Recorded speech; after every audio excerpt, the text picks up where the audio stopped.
So hello guys, welcome back to my channel, and yes, as promised, I am reviewing this 2022 Honda HR-V V Turbo variant. So I would like to thank Miss Yssa and Honda Cars Manila Bay for making this review possible. Few differences here and there only with the base S variant, and as I said before, I do prefer the straight black bar of the HR-V S against the mesh of this turbo variant.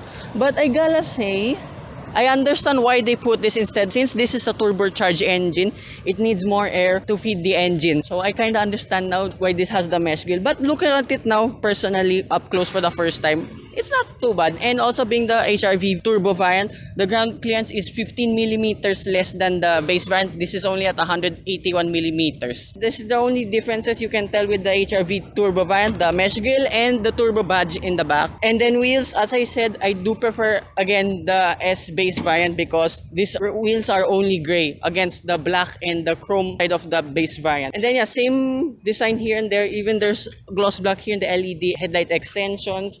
Side profile exactly the same as well. Even the rear, I still love the rear, by the way. It still gives those Porsche or European car vibes. Exactly the same as the base variant. You still have a long LED light bar here. And as I said earlier, to tell the difference, there's a turbo badge now here. And unlike the base variant, since this is the turbocharged variant, you get dual exhaust tips now. And then the boot, exactly the same. Oh yeah, before I forget, actually, I didn't mention this in the base variant. There is a HR-V Easter egg here right in the rear glass panel. And there's like a heartbeat thing, whatever you call. There's also one in front just in the grille. That's chrome, by the way. You can tell already this is gonna be the more exciting HR-V variant. Stuff here is still the same as the base variant. You still have this fancy tonneau cover. Layout's the same. 2 LED lights here and one grocery hook only here on the left side. And then yeah, space here in the back is still the same. The total space is 335 liters. You still have a space saver donut type tire underneath here. And then to fold the seats down, it's quite a bit of a reach now. I didn't notice this the first time because I was opening it from the rear doors, but that's fine. And then with all the seats down, of course it doubles. And I didn't mention this as well in the HR-V S base variant. When you fold the seats down, it is a completely flat floor. And then yes, you still have the same layouts as the base variant. You have this, the utility mode, long mode, and then my favorite, tall mode. So this is the interior of the HR-V V Turbo, and like as well the base variant, you can close these doors effortlessly. Look, that's already shuts. And then same animation when you open the car up, well, when you get in the car, and there's that heartbeat again when you open it. So like the base variant, the air conditioning of this is so freaking cold. And then layout here is exactly the same as the base variant, but the interior here, the cabin feels a little bit more plusher. Yeah, this one's plastic, but the rest is all leather. Even the steering wheel, the leather is way softer than the base variant. Everything here where you touch mostly, even the seats are all leather. And then yeah, same layout here and there, even for your cup holders, but with the additions of this HR-V V Turbo variant, you get an additional sport mode now. And then now you have a 4-inch digital instrument cluster compared to the analog setup of the base variant. I still love that your engine start-stop button is still red, and being the turbo variant, there is paddle shifters now. I want to try that out. I really want to drive it now. And then yeah, same layout here with the sun visors. There's a vanity light with mirror, and they extend. Very good Honda. Headlining material, for some reason, just a bit better than the base variant. I know the fabric, if not mistaken, only of the base variant was just a little bit rougher, but not the bad kind of rough. I just noticed this is a little bit more pleasant to touch. And then here you still have your 8-inch infotainment system with Apple CarPlay and Android Auto. Reverse camera, still not the best out there, but it's still good to have. But I must say, the reverse camera is better, weirdly, than the Honda Civics. I don't know why this has better quality than those cars. And then layout here, exactly the same, blank buttons here. Despite being the top of the line brand, I don't know why this still has blank buttons. If you want a more in-depth review of the interior, check out my HR-V S base variant. The link of that will be in the description down below. Sorry, this is a little bit rushed because they have to transfer this demo unit to Honda Shaw immediately. So thank you again to Miss Yssa and Honda Cars Manila Bay for making me still review this HR-V V Turbo. And then yeah, layout here, this center console box is now leather as well. And then gloss black here in the window switches. Rear seats, exactly the same. Feet room, knee room, and headroom still the same, but my issue again, the headroom is a little bit eaten up because of the sloping roof design. And then yes, in the back you still have the leather seats, but the middle seat is still higher than usual. In my previous review, the smallest person has to sit there in the middle, but for me 5'4" or 5'5" even will still be enough for there in the rear. Still have central armrest, as I said, since it's a turbo variant, it is now leather. And then you have 2 ISOFIX anchor points as well. And also, being the turbo variant, you have the additional 2 USB ports now below the air conditioning vents. So with that, let's talk about the biggest difference of this HR-V V turbo variant, its engine.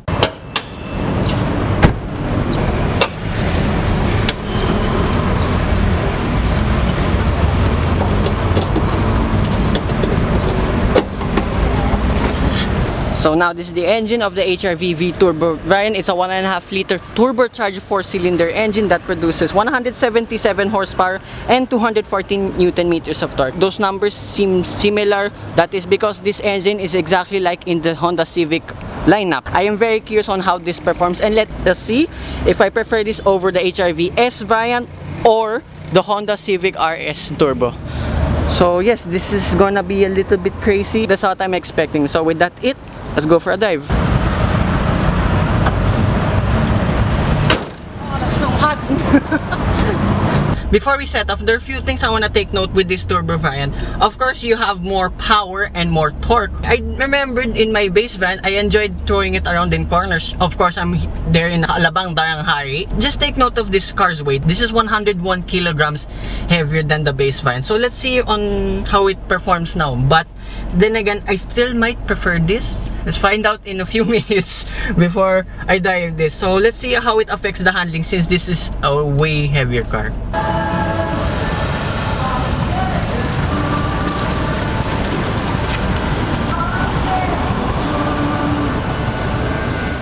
So this is it. I'm gonna dive the HR-V turbo variant, and then okay, so far diving it around here in the car part feels similar to the base variant. I mean, maneuverability is gonna be easy. I'm very curious now with this sport mode, since the base variant doesn't have that. Then suspension, okay, I can tell from my experience only just a wee tiny bit stiffer than the base variant already, since this is sitting down lower to the ground, like only 15 millimeters, but you can tell the difference if you drive them somewhat back to back. And then here, just normal mode, of course. No, this is gonna be so fast. And unlike the Civic RS Turbo, for some reason I can hear turbo whistle comparing to the Civic. I don't know why, but NVH, okay, similar to the Civic RS, is very good. And look, over rough patches of road, it does the job. And then speaking of subcompact sedan, there's a really Coolray, this which I am going to compare a lot since they have the same power. And then the start normal mode, just float.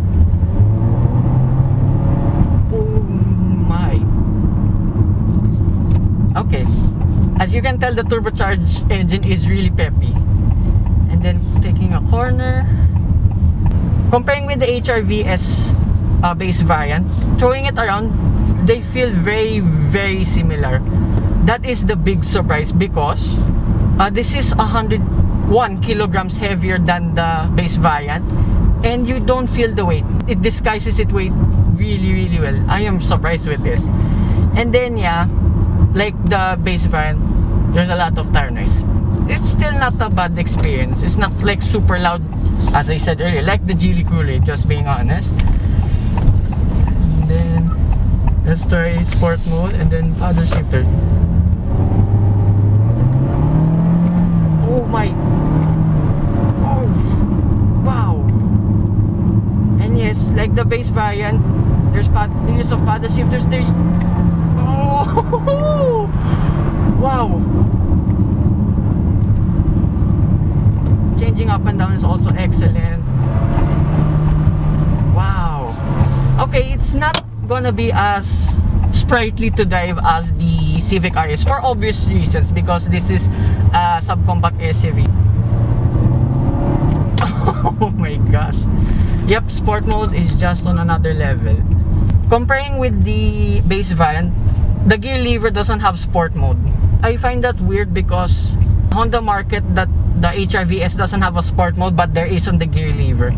And then they market this has sport mode but not on the gear lever, but with the drive modes instead. So okay, that's a bit of a weird thing they say, but it's fine. And then eco mode, yeah, the most delayed of all, but it still picks up pretty well. And comparing with the HR-V base variant, okay, this is hands down a way better car to drive. Of course, I am a performance-oriented driver, so diving it a bit more, few more things here and there that I noticed. Okay, driving dynamics, handling-wise, is somewhat similar with the base variant, but this one's a bit more composed and a bit more flat, since this has a little bit more stiffer suspension, but it's not as stiff as you think. It's still a comfortable ride. And then, like the base variant, despite either way fabric or leather seats, the bolstering is still good. Look, I'm not flying around that much. And then the steering wheel, yes, I know the base variant was also leather for the steering wheel, or polyurethane. This one's just a wee tiny bit harder to the touch, but this is a little bit more better gripping them. Take a corner really fast. Yeah, there's body, but it's not as much, surprisingly, as the base variant. And then eco mode, just a little bit delayed, but oh shit.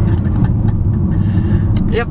And then there's normal mode, which is the most balanced between all the driving modes. I mean, I'll just floor it now. Just a little bit of delay. Sheesh. Yep, really, really fast. Of course, sport mode is the most fun mode, but normal mode and eco mode are not too bad. And then, yeah, like my complaint in the HR-VS variant, the visibility in the back is not that good. The C pillar is too big, but it is a small car and you have really big side mirrors, so I forgive it. And then on smoother pavement, like the HR-VS base variant, you don't hear that much tire noise now. And over bumps, yes, as I said, despite the stiffer suspension, it is still a comfortable car to ride.